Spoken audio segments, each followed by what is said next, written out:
Hello students, sorry बेटा, थोड़ा सा लेट हो गई मैं किसी काम की वजह से। इस वजह से मैं आपका प्रॉपर सैम्पल पेपर नहीं बना पाई, लेकिन कुछ इम्पोर्टेंट क्वेश्चंस हैं।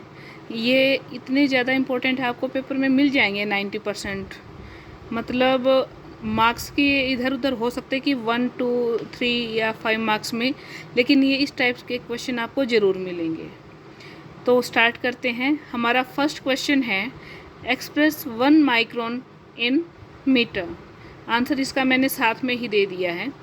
Second, from the following pair which pair has same dimension. आप इन पेयर को देख लीजिए ऑप्शन को, और आपको बताना है कि किस पेयर का यानी कि किन दो का जो डायमेंशंस है वो बिल्कुल सेम है।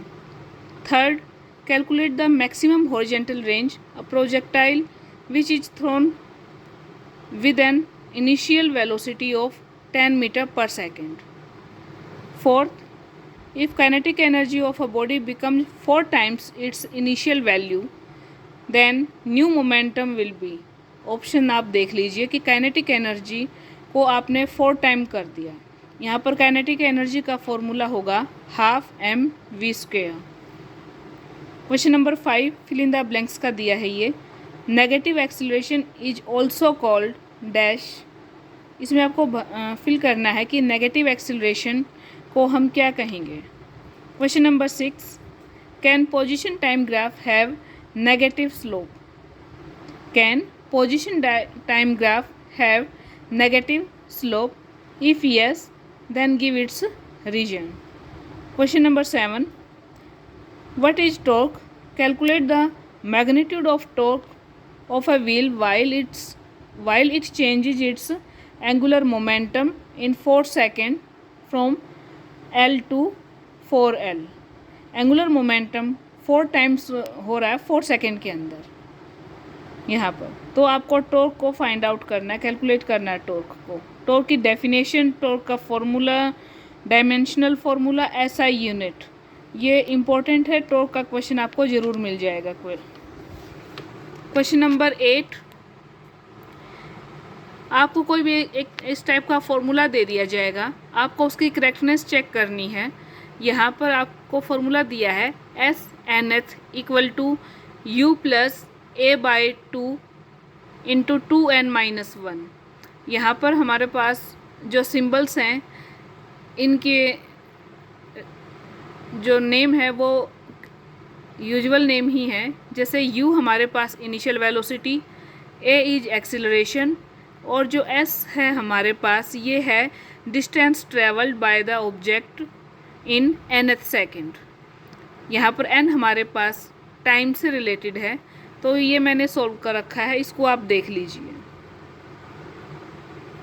आप नोट कर लीजिएगा। ये बाद में भी आपको फाइनल पेपर में भी काम आएंगे। इस तरह का क्वेश्चन आपको एक ज़रूर मिलेगा पेपर में कि आपको कोई भी एक रिलेशन दे दिया जाएगा, आपको उस रिलेशन को वेरीफाई करना है, उसकी करेक्टनेस को चेक करना है।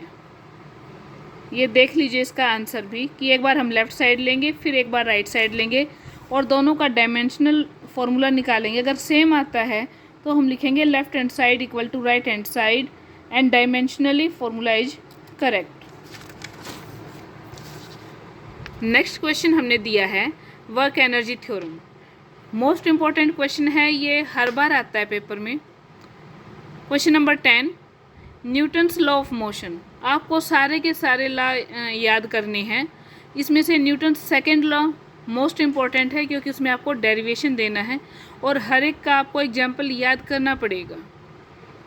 न्यूटन सेकेंड लॉ के जो एग्जाम्पल हैं कि क्रिकेटर वाला है, न्यूटन्स फर्स्ट लॉ में आपको लॉ ऑफ इनर्शिया वाला मिलेगा, और थर्ड में आपको बोट वाला या फिर रिवॉल्वर वाला मिल जाता कई बार example. Question number 11, find the dimensions of A/B in the relation P = AX + BT², where P is pressure, X is distance and T is time. आपको ऐसे कोई रिलेशन दे दिया जाएगा, यहाँ पर हमारे पास प्रेशर का है, तो आपको प्रेशर का फॉर्मूला, इसका डायमेंशनल फॉर्मूला, SI यूनिट आपको याद रखना पड़ेगा। यहाँ से मैंने इसको सोल्व करके दिखा रखा है कि एक एक को आप P मानकर फिर आप ए और बी का डायमेंशनल फार्मूला निकालिए और फिर ए बाई बी निकाल लीजिए। Question number 12, drive all 3 equations of motion for uniformly accelerated body, define acceleration, it's formula, dimensional formula and it's SI unit.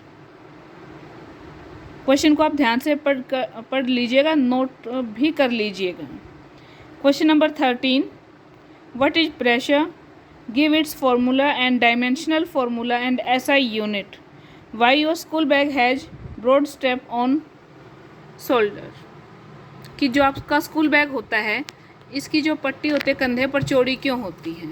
ऐसे ही आपको फ्रिक्शन के बारे में भी आ जाएगा कि फ्रिक्शन आपका फ्रेंड है या इविल है, इसको कैसे मिनिमाइज या मैक्सिमाइज कर सकते हैं और क्यों करते हैं। प्रेशर और फ्रिक्शन ये दोनों मोस्ट इम्पॉर्टेंट क्वेश्चन आ जाते हैं। उसके बाद अगला जो क्वेश्चन है हमारे पास प्रोजेक्टाइल मोशन से रिलेटेड आ जाता है। आपको इसमें टाइम पीरियड निकालना, मैक्सिमम हाइट रेंज निकालना, ये सब आता है। आप इस क्वेश्चन को नोट कर लीजिएगा और ज़रूर कीजिएगा इस क्वेश्चन को। Question number 15, centripetal force and centrifugal force, इसको एक्सप्लेन करना है। Law of inertia, deduction of force concept by the Newton's law, आपको बताना है कि फोर्स कंसेप्ट जो होता है न्यूटन्स के कौन से लॉ से हम ड्राइव करते हैं, इसका फॉर्मूला फोर्स का कौन सा लॉ से हम निकाल सकते हैं। Question number 16, rocket can move in air free space but jet planes can not, why. जब आप जैसे अब चंद्रयान को लॉन्च किया था ये फ्री स्पेस में भी मूव कर गया, लेकिन जेट प्लेन हम केवल एटमॉस्फेयर में ही उड़ा सकते हैं, एयर फ्री स्पेस में नहीं। इसका रीजन आपको बताना है। ये जीके के क्वेश्चन भी होते हैं, इनको आप ज़रूर याद कीजिएगा। Question number 17, state and prove theorem of parallel axis. Parallel axis हो या परपेंडिकुलर एक्सिस हो, इनमें से एक थ्योरम कई बार आ जाती है। Question number 18, what is the principle of conservation of angular momentum. Linear momentum, angular momentum, torque, force, pressure, Newton's law of motion, ये मोस्ट इम्पॉर्टेंट क्वेश्चन हैं। इनमें से आपको कुछ क्वेश्चन पेपर में ज़रूर मिलेंगे। टाइम की कमी से मैं प्रॉपर क्वेश्चन नहीं दे पाई आपको। केस स्टडी वाले क्वेश्चन अभी रहते हैं। आप ए और आर वाले क्वेश्चन को एक बार ज़रूर देख लीजिएगा अगर आपके पास अवेलेबल हों। उसके लिए मैं अभी अवेलेबल नहीं करा पाऊँगी आपको क्वेश्चंस। आप इन क्वेश्चन को नोट कीजिएगा और अच्छे से इनको तैयार कीजिएगा। Thank you very much.